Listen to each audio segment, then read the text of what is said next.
Le dieu du pays des hommes intègres n'a pas encore dit son dernier mot. Générique, bandeau-titre, voix off, tous les codes du journal télé sont là.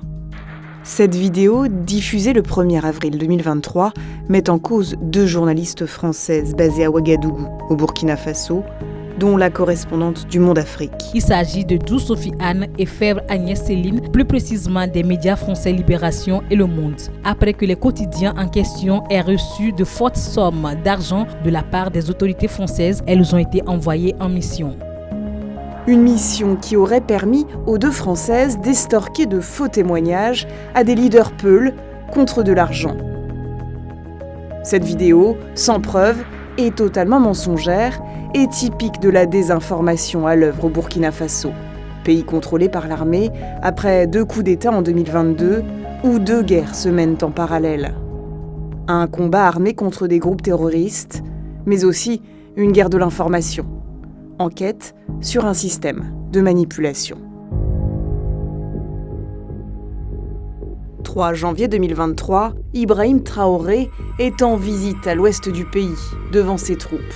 Ce qui vous intéresse, c'est la sécurité de cette population qui voit en vous le seul espoir de vie.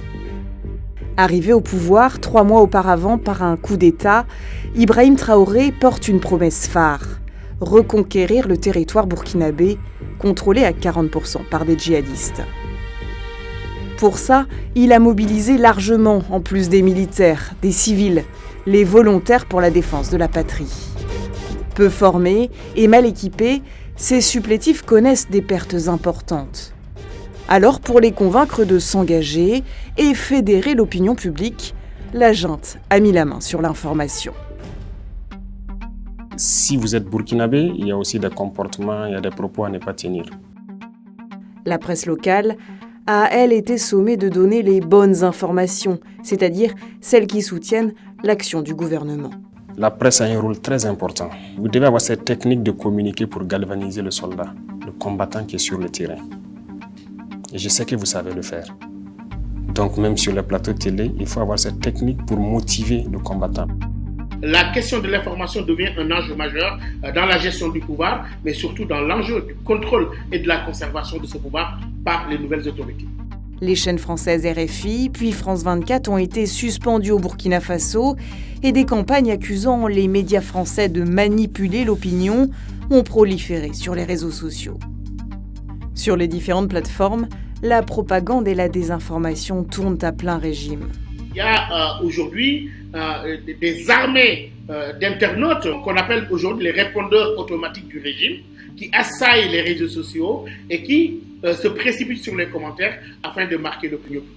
Marquer l'opinion publique comme avec ces vidéos réalisées avec un logiciel d'intelligence artificielle. We must support the patriotic movement for safeguard and restoration and President Ibrahim Traoré, who imposed... Le premier à avoir mis en ligne ces contenus, c'est cet homme, Ibrahima Maïga, incarnation de ces nouveaux entrepreneurs de l'influence.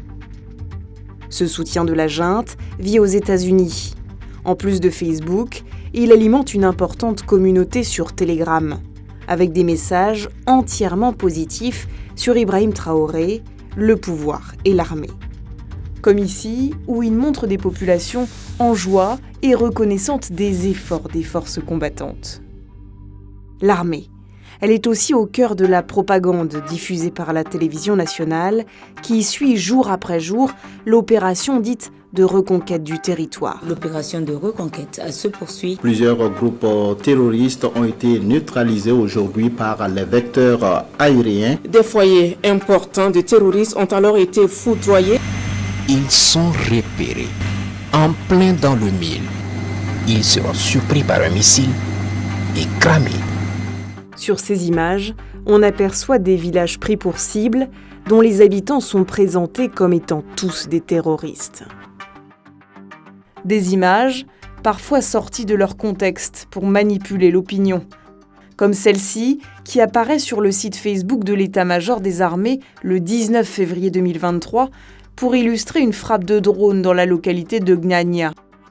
Les mêmes images sont présentées dans le journal de la RTB 3 semaines plus tard pour parler d'une frappe au niveau du forage Christine, à 200 km plus au nord.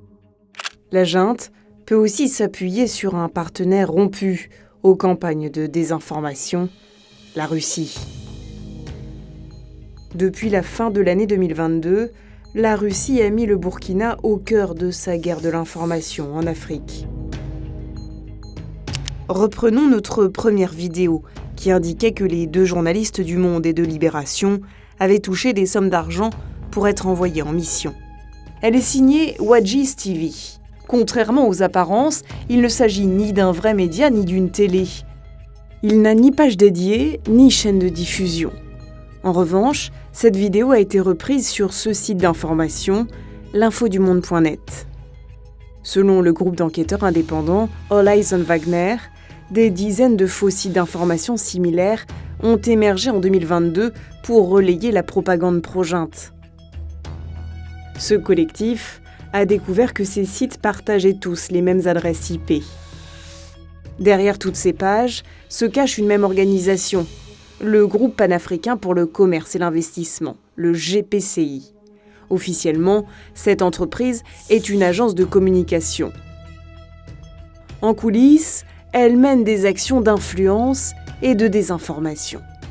Le GPCI a fait ses armes en Centrafrique dès 2020 sous un autre nom, Anacom. On sait désormais que ce réseau a été financé par la Lobai Invest, une société proche du groupe Wagner en République centrafricaine. Concrètement, le GPCI a sa méthode. Multiplier les copier-coller sur les différentes pages Facebook de son réseau, puis les sponsoriser, c'est-à-dire payer pour que le post soit relayé plus largement. Certaines pages touchent ainsi jusqu'à 1 million de personnes. En mai 2023, Meta, la maison mère de Facebook, a supprimé une centaine de ses comptes et pages administrés par des trolls. Mais depuis, des centaines d'autres ont refleuri.